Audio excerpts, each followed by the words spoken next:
Baik, kita lanjutkan sesuai dengan topik yang tadi, bahwa kita akan membahas mengenai dua hal, yaitu fungsi penelitian dan pendekatan penelitian. Perhatikan, penamaan pendekatan penelitian ternyata itu ditetapkan berdasarkan fungsinya. Penamaan pendekatan penelitian ternyata banyak ditetapkan berdasarkan fungsi penelitiannya. Jadi fungsi penelitian itu mirip dengan tujuan penelitian. Oke, kita lanjutkan. Halaman 11. Research function, fungsi-fungsi penelitian. In general, we can distinguish various research function. Secara umum, kita dapat membedakan berbagai fungsi penelitian, each reflecting certain types, masing-masing mencerminkan jenis-jenis tertentu of research question, dari masalah atau pertanyaan penelitian. Examples of research function, contoh-contoh dari fungsi-fungsi penelitian, with exemplary research question fitting the function, dengan contoh rumusan masalah penelitian yang cocok dengan fungsinya adalah sebagai berikut. Jadi di sini ada 5 fungsi penelitian yang umum. Oke. Yang pertama, to describe, memaparkan. Nama penelitiannya berarti penelitian deskriptif, ya kan? Berarti penelitian deskriptif itu atau pendekatan penelitian deskriptif itu bertujuan memaparkan. For example, sebagai contoh, what is the achievement China's grade 8 pupils in mathematics? Bagaimanakah prestasi matematika kelas 8 pada anak-anak Cina? Nah, berarti pernyataan seperti ini hasil pengetahuannya berupa deskripsi, berupa deskripsi. Dan deskripsi kemudian dikategorikan tinggi, rendah, sedang, begitu. Atau lebih tinggi, lebih rendah, dan sebagainya. Penelitian seperti itu disebut penelitian deskriptif. Oke. Yang kedua, contoh yang kedua, what barriers do students experience in the learning of mathematical modeling?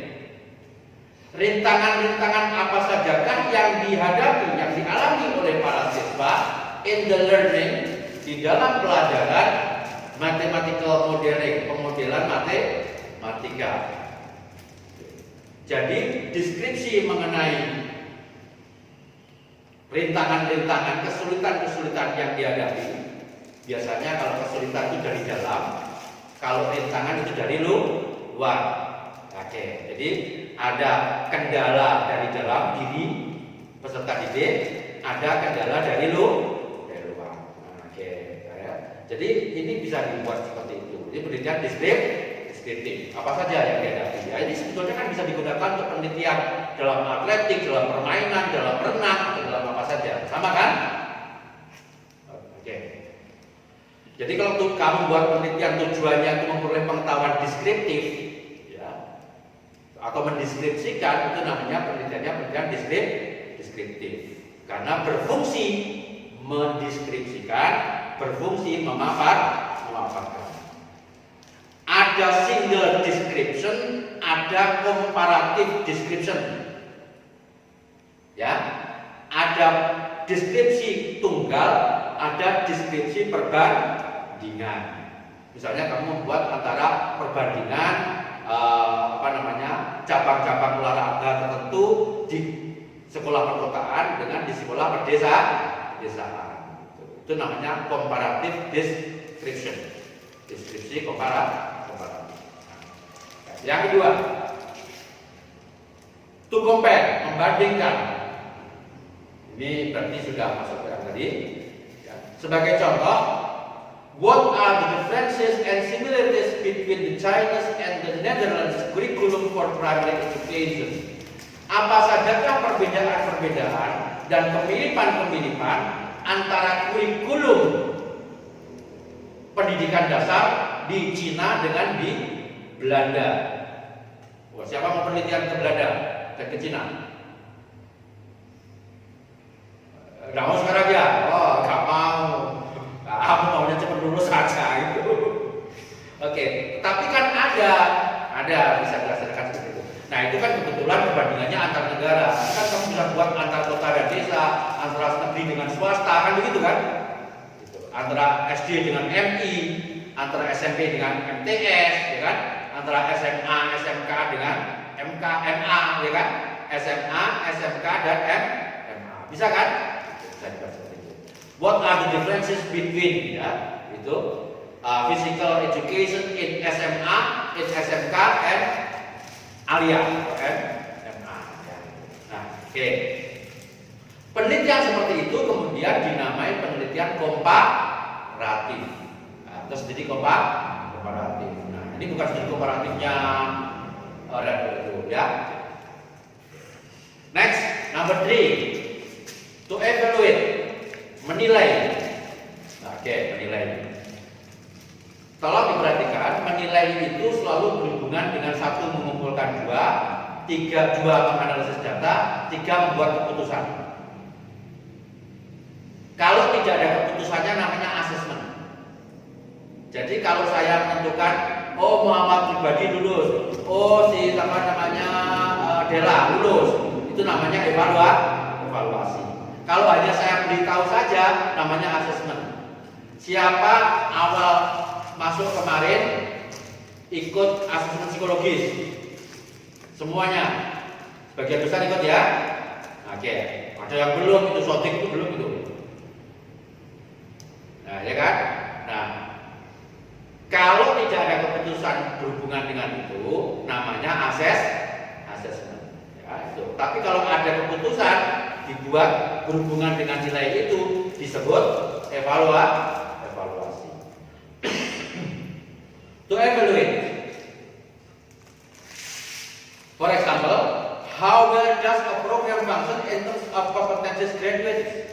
Seberapa baik suatu program berfungsi dalam arti kecakapan lulusannya. Nah, misalnya saya membuat evaluasi terhadap lulusan program studi magister pendidikan olahraga. Nah, oke. Jadi seberapa baik? Kan kita punya 3 tujuan di sana. 1, menjadi pendidik profesional, pelatih profesional. 2, menjadi peneliti. 3, menjadi wirausahawan olahraga kan.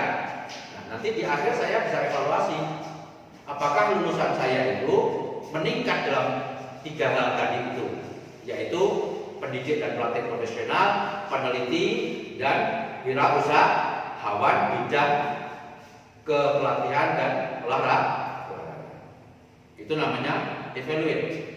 Nah, penelitian yang tentu saja disebut evaluative research atau penelitian evaluatif. Ya. Nomor 2 yang berikutnya, contoh yang berikutnya. What are the strengths and weaknesses of certain approach? Apa sajakah kelemahan-kelemahan dan kekuatan-kekuatan dari pendekatan tertentu? For example, now we conduct online instruction or online lecture. Sebagai contoh, hari ini kita melaksanakan pembelajaran atau perkuliahan daring. Kan tinggal menambahkan di sini. Apa sajakah kelemahan-kelemahan dan kelebihan-kelebihan pendekatan perkuliahan daring dibanding dengan kuliah reguler atau yang biasa. Ya, itu berarti kita sedang menilai online lecture. Namanya evaluative research atau penelitian. Ada. Buktilah itu justice. Next, number 4, to explain or to predict, menjelaskan atau meramalkan. Mengapa ini dijadikan satu? Di video yang sebelumnya sebetulnya sudah saya jelaskan. Andaikan posisi kita hari ini adalah bulan April, kalau kita menjelaskan sebelum April itu namanya menjelaskan. Mengapa seperti ini? Nah, itu namanya explanatory research atau penelitian explanatory. Dari sekarang menjelaskan ke belakang. Makanya namanya to regress. Nah, teknik regresi, metode atau teknik analisis regresi itu bertolak dari masa sekarang, ya, mencari apa penyebabnya di masa lalu. Nah, berbeda dengan kalau misalnya apa yang kita lakukan terhadap kapan COVID-19 ini, pandemi COVID-19 ini akan selesai. Nah, itu namanya prediksi. Oke. Jadi kalau titiknya sekarang menuju ke depan namanya prediksi. Penelitiannya disebut predictive research. Ya, penelitian yang bertujuan untuk memprediksi. Bahannya apa? Bahannya data-data yang sekarang itu trennya itu bisa dihitung kan? Mengikuti dari hitung apa dari ukur misalnya. Nah, dari situ bisa diketahui kira-kira akan selesai pada bulan apa.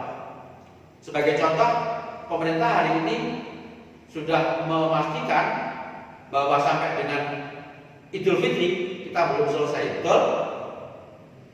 Nah, itu berarti berhubungan dengan prediksi. Penelitian seperti itu disebut predictive research, ya, disebut penelitian prediktif. Oke, sebagai contoh rumusan masalahnya, what are the causes of poor performance in mathematics? Dalam hal ini, in search of theory predicting a phenomenon when certain condition or characteristics are met. Apa sajakah yang menyebabkan rendahnya prestasi matematika? Nah, ini Indonesia Bingit sih. Ya, betul ya. Matematika yang rendah itu Indonesia Bingit sih. Termasuk di jurusan ini. Betul. Betul apa enggak? Jangan ketawa-ketawa kamu. Ya, nah itulah apa yang menyebabkan. Ada tanda kurungnya di sini. In search of theory predicting. Jadi untuk mencari atau membangun, ya, teori yang meramalkan fenomena with certain condition, when certain condition, ketika kondisi-kondisi tertentu or karakteristik atau karakteristik tertentu dipenuhi. Nah, jadi penelitian explanatory dan penelitian prediktif itu bertujuan untuk mengembangkan teori bagaimana menjelaskan pemeramalkan. Ini yang paling terkenal yang menggunakan pendekatan eksperimen sama regresi atau jenis-jenisnya. Korelasi termasuk di sini. Korelasi termasuk explanatory research karena berusaha menjelaskan satu variabel dengan variabel yang lain. Oke. Variabel independennya makanya disebut prediktor. Ya kan? Variabel dependennya disebut kriterion.